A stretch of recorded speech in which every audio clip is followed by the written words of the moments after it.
Greetings, brethren. This is Chang for the Continuing Church of God. Today, I'd like to talk about a secular view of Europe, understanding the current and coming beast. As a student of and teacher of history, I want to say some bold things. One, we must pay attention to Europe. That's not so bold. But this one, Europe is the center of the world. So said propaganda minister for Adolf Hitler, Joseph Goebbels. Now, why did he say that? Most people don't seem to realize how much influence Europe has. European values, culture, ways. Most tend to emphasize today the United States and China. Their economy, the military strength, okay, this is the so-called hard power. And soft power, United States democratic values, human rights, freedoms, American movies, American music, institutions of law and government, and discount Europe. But truth be told, Europe's soft power is incredible. And it will be more so augmented by staggering and awesome hard power in the time to come. So let us look at three questions I'll pose to everyone and the points I give to you. Number one, what continent has had more war, more bloodshed, more strife and death than any other, and has led and executed more scientific development and technological development in military-related innovation combined, more so than anywhere else in the world? Europe. Number two, what continent has more royalty, more luxury, more money stashed away, a greater combined GDP than any other, more international standards in place that the world largely subscribes and adheres to, and a voice on many issues and culture that directly impacts world commerce, finance, business than any other? Europe. Number three, what continent in recent modern history directly and indirectly colonized and influenced 5 other continents, spread their theologies and beliefs successfully worldwide, and indoctrinated much of the world with their philosophies of governance, economy, industry, culture, and social conditioning? Europe.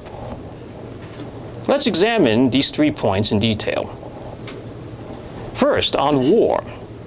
Europe, if we look back in history, has been in a constant state of war since the end of the Western Roman Empire to right now, the current situation of Ukraine. Europe has taught and shaped the ways of modern war from the Greco-Roman era. There has been, of course, ancient Middle East and Asian contributions to war, to the art of war, but it is Europe who took the early lead and solidified its reputation as being the center of warfare. Well, let's take a look at some of these points. First, in technology. It was Europe, and when I say Europe, I'm also talking about the United Kingdom, Ireland, Iceland, the greater periphery of continental Europe. Europe created the battleship, Europe created the tank, the first machine gun, the first car, and also in military innovation and tactics and strategy, such as witness the early colonization from the 15th to the 19th century. We also have the French under Napoleon. We have the imperialism by the great European powers. We have English naval supremacy for most of the 19th into the 20th centuries. We also have the Prussian-German military juggernaut that ravaged the world in the mid-19th century into the mid-20th century. Holy wars, religious wars like the Crusades, ethnic and nationalistic strife, ethnic cleansing and conflict like in the former Yugoslavia, persecutions and genocide like the Inquisition and the Holocaust. Europe is a bloody place. Second, looking at European soft power, when we talk about royalty, where is most of the royalty? and nobility located today. We have the kings, we have the queens, we have the princes, the princesses, we have titles, we have nobility, the aristocracy. Almost all of the storied ones we hear about are located in Europe.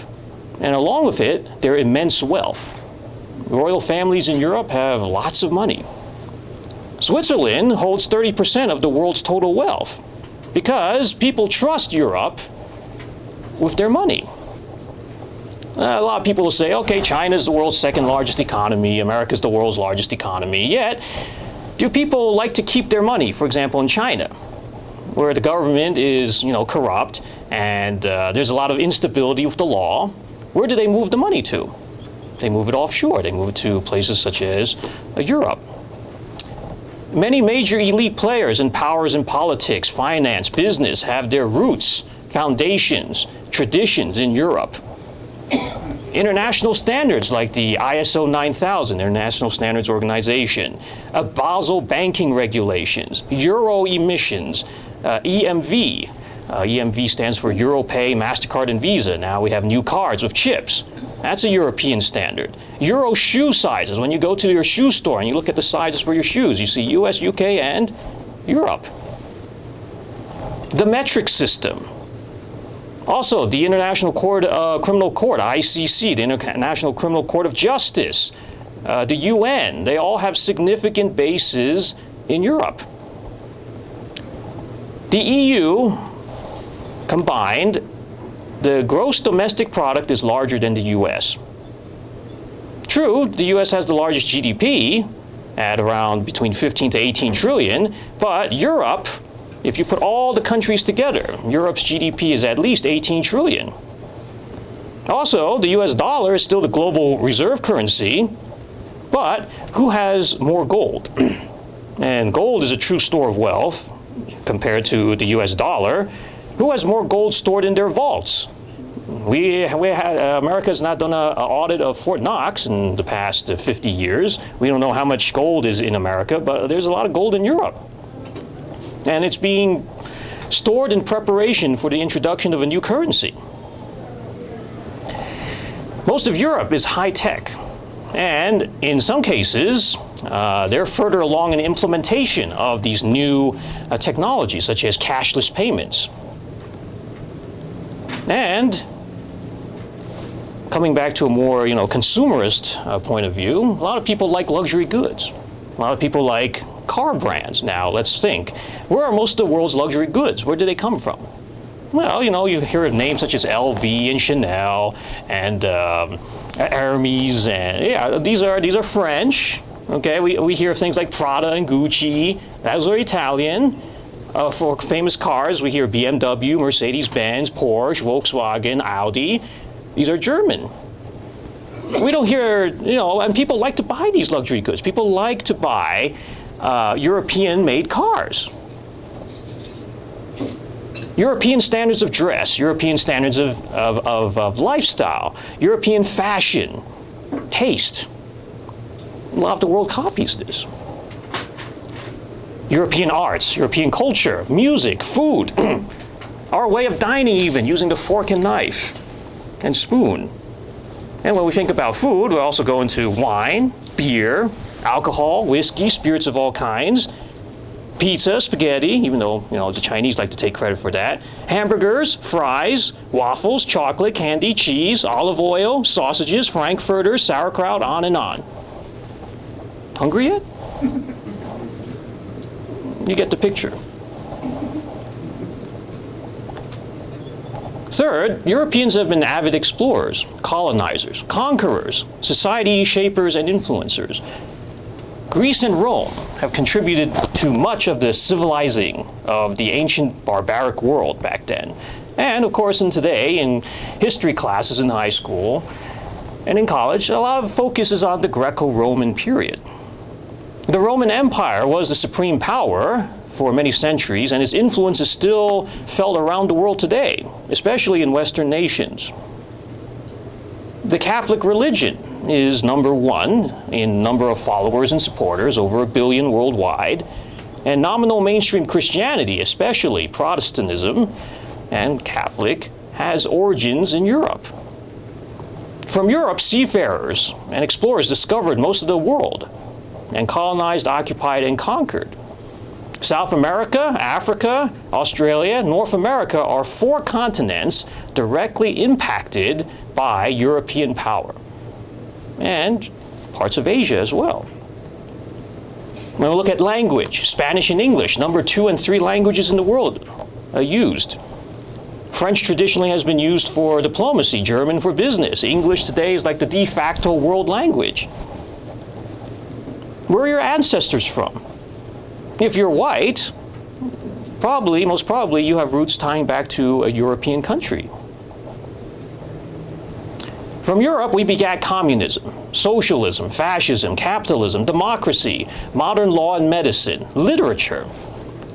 And look at European inventions, innovations, the printing press, the Industrial Revolution, public education and universities, evolution, the occult, times and dates, the Georgian calendar, holidays like Christmas, Valentine's Day, New Year's, Halloween, Easter. Did I say more? So when you really think about this, Europe's influence in our daily life is immense.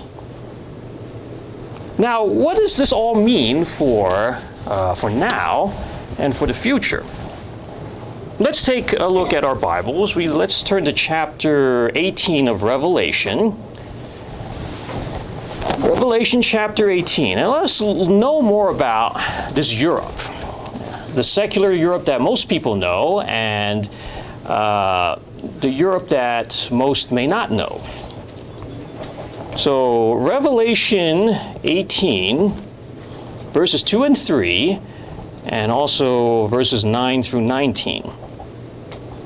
Verses 2 and 3 say, "And he cried mightily with a loud voice, an angel, saying, Babylon the great is fallen, and has become a dwelling place of demons, a prison for every foul spirit, and a cage for every unclean and hated bird. For all the nations have drunk of the wine of the wrath of her fornication. The kings of the earth have committed fornication with her, and the merchants of the earth have become rich through the abundance of her luxury." I just want to focus on the first verse, number 2. Is it not true that Europe is a home of many pagan and occultic practices? So you see right there, it has become a dwelling place of demons, a prison for every foul spirit. Also, in the 3rd verse, it says that all the nations, the kings of the earth, the merchants, have gone wealthy or getting wealthy off the trade of her luxury. And Europe is a very luxurious place. Luxuries are produced there. Moving on to verse 9. "The kings of the earth who committed fornication and lived luxuriously with her will weep and lament for her when they see the smoke of her burning, standing at a distance for fear of her torment, saying, Alas, alas, the great city Babylon, that mighty city, for in 1 hour your judgment has come. And the merchants of the earth will weep and mourn over her, for no one buys her merchandise anymore. Merchandise of gold and silver, precious stones and pearls, fine linen and purple, silk and scarlet, every kind of citron wood, every kind of object of ivory, every kind of object of most precious wood, bronze, iron, and marble, and cinnamon and incense, fragrant oil and frankincense, wine and oil, fine flour and wheat, cattle and sheep, horses and chariots, and bodies and souls of men." Now let's just stop here for a moment. Obviously, we just talked about how people like to buy luxury goods and how people like to trade and do business and the things that are mentioned right there. Europe is known for its fine cuisine, fine food, fine clothing, fine style, fine living.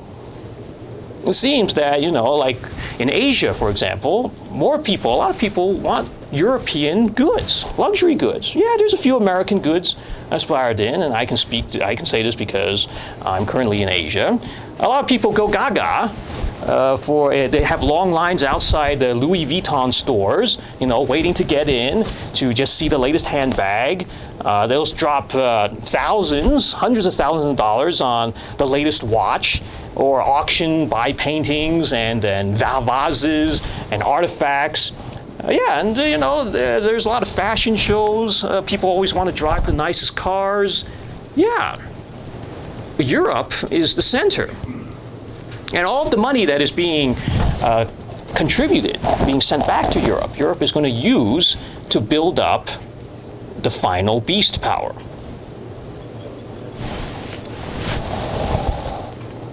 Also, I just wanted to make a mention of slavery. Was it not Europe who brought modern slavery into existence? There's been slavery before, there's been slavery in the ancient societies, but the slave trade, for example, from Africa into America, the West Indies, that was perpetuated largely in part by the European colonizers. And in the future, we'll see again that Europe will once again bring slavery and the trading of men and souls of men. Moving on. The fruit that your soul longed for has gone from you, and all the things which were rich and splendid have gone from you, and you shall find them no more at all. The merchants of these things who became rich by her will stand at a distance for fear of her torment, weeping and wailing, and saying, Alas, alas, that great city that was clothed in fine linen, purple and scarlet, and adorned with gold and precious stones and pearls. For in 1 hour such great riches come to nothing. Every shipmaster, all who travel by ship, sailors, and as many as trade on the sea, stood at a distance and cried out when they saw the smoke of her burning, saying, What is like this great city? And they threw dust on their heads and cried out, weeping, wailing, and saying, Alas, alas, that great city, in which all who had ships in the sea became rich by her wealth. For in 1 hour she was made desolate.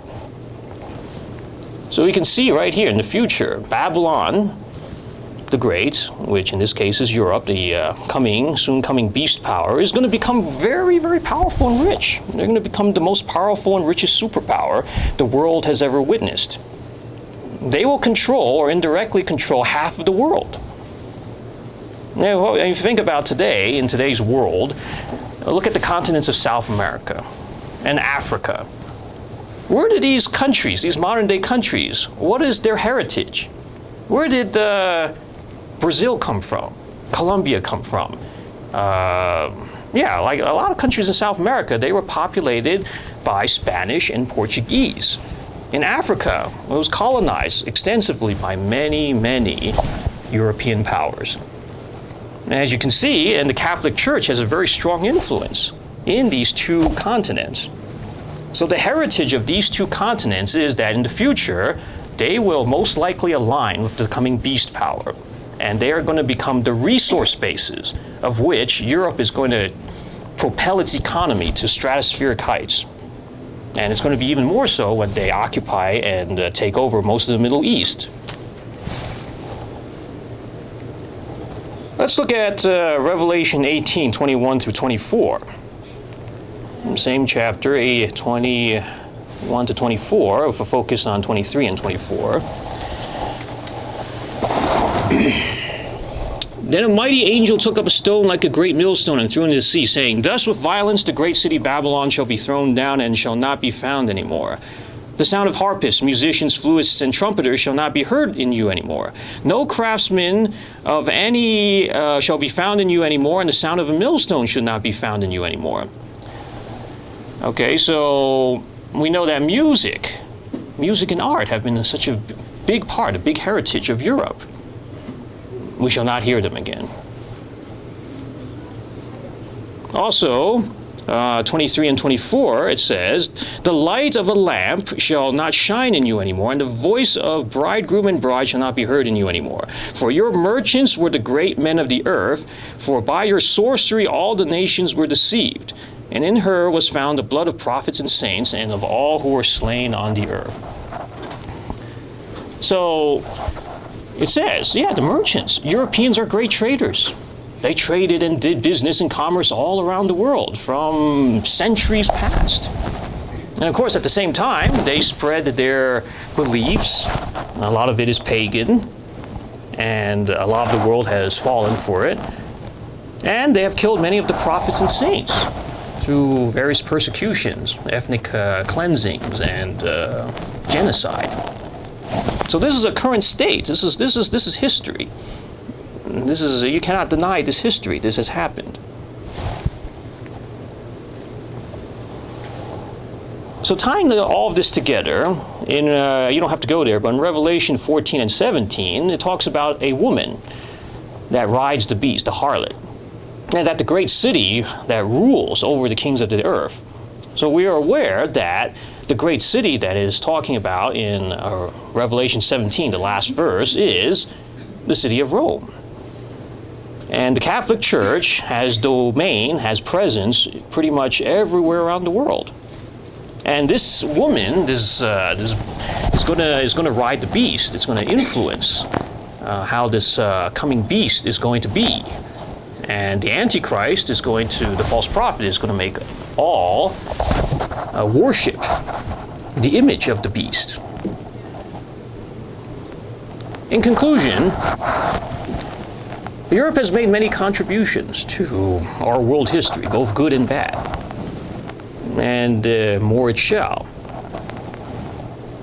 But shall we continue to discount and malign Europe to our own great peril? Most people today don't take Europe seriously. They say, Europe's got a lot of economic problems. Oh, Europe has all these ethnicities and nationalities. They don't like each other. They're never going to get together. They're never going to unify. Oh yeah, Europe, the euro's almost going to collapse, and the project's going to fail, and nobody really talks to Europe anymore. It's a good place to visit. It's a good place to see the monuments and maybe, have some of the food and do some shopping, but it doesn't have any military power. Nobody seems to care. Is Europe, though, the coming beast power, not going to be the center of the world once again in the coming short time? The examples I gave you of how is history of bloody warfare and killing. Also, the current state of, European culture, of European values, of what the world wants, what the world buys. And then how it's impacted culture in many different ways that many people don't seem to think about. I leave you with this thought. Will Bible prophecy be fulfilled concerning the coming future and ultimate fate of Europe? The beast power? This is J. Chang for the Continuing Church of God.